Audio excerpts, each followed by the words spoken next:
اللہ کا کرم کہ اس نے ہمیں بیت المقدس کی زیارت کی توفیق عطا فرمائی۔ یہ وہ مقام ہے جس کے بارے میں حضرت عبداللہ ابن عباس کہتے ہیں، ما فیہ موضع شبر الا وقد صلی فیہ نبی او قام علیہ ملک۔ اس زمین کے چپے چپے پر یا تو کسی فرشتے نے قیام کیا ہے یا کسی نبی نے نماز پڑھی ہے۔ یہ وہ خطہ ہے جہاں نبی کریم صلی اللہ علیہ وآلہ وسلم نے 1,24,000 پیغمبروں کی امامت کروائی ہے۔ یہ وہ خطہ ہے جہاں حضرت ابراہیم علیہ السلام نے ہجرت کی اور اللہ نے اسے زمین مبارک کے لقب سے یاد فرمایا ہے۔ ہم دیکھیں گے اپنے تعلیمی سیشنز کے اندر کہ معراج کے ذریعے نبی کریم صلی اللہ علیہ وسلم کی کس طریقہ سے تسکین خاطر ہوئی، کیونکہ عام الحزن تھا، غم کا سال تھا جس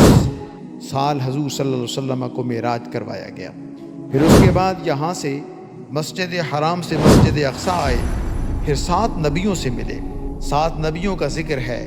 حضرت آدم علیہ السلام کا ذکر ہے، اسی طریقہ سے آگے حضرت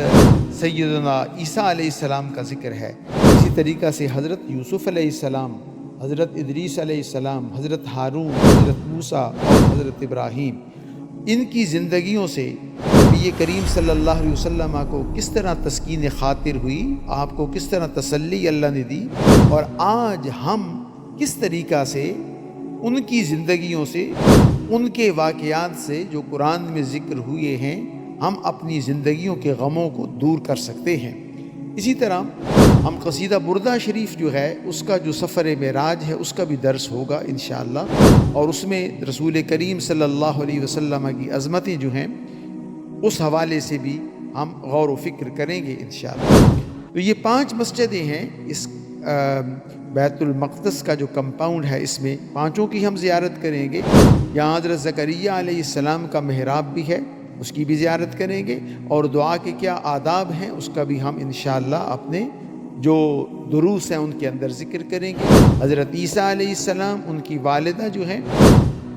ان کی مقام ولادت جو ہے اس کا بھی ہم جو ہے وہ زیارت کریں گے، اور حضرت عیسیٰ علیہ السلام اور حضرت مریم کو، جن کو اللہ نے کہا کہ ان کو تمام جہان کی عورتوں پر اللہ نے فضیلت عطا کی ہے، تو ان کی کیا خصوصیات ہیں، اور وہ خصوصیات ہماری بہنیں، ہماری بیٹیاں، ہماری مائیں اپنے اندر کس طرح پیدا کر سکتی ہیں۔ حضرت عیسیٰ علیہ السلام کے حوالے سے قرآن کا کیا موقف ہے اس کا بھی تذکرہ ہوگا۔ اس کے علاوہ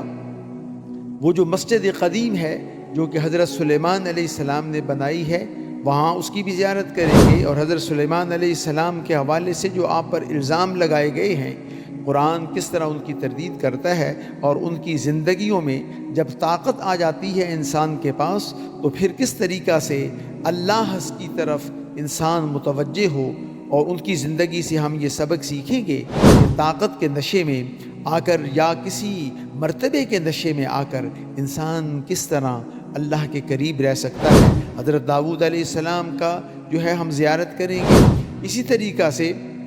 حضرت ابراہیم اور ان کی بیوی حضرت سارہ، ان کی زیارت کریں گے، حضرت یعقوب، حضرت یوسف علیہ السلام کے مقامات کا جو ہے وہاں پہ ہم ان کی زیارت کریں گے، اور قرآن ان کی زندگیوں کے بارے میں ہمیں کیا کہتا ہے، اور کس طریقہ سے ہم اپنی زندگیوں کو ان کے سامنے بیٹھ کر جب تذکرہ کیا جائے تو یہ ایک امپیریکل جو ہے وہ کیس سٹڈی بن جائے گا، کس طریقہ سے ہماری زندگیوں میں انقلاب آ سکتا ہے اور ہماری زندگیوں کے اندر تبدیلی آ سکتی ہے۔ تو یہ سفر عام سفر نہیں ہے، عام وزٹ نہیں ہے، یہ ایجوکیشنل اور تعلیمی سفر ہے، یہ روحانی سفر ہے، اس سے ہم نے سیکھ کر جانا ہے انشاءاللہ۔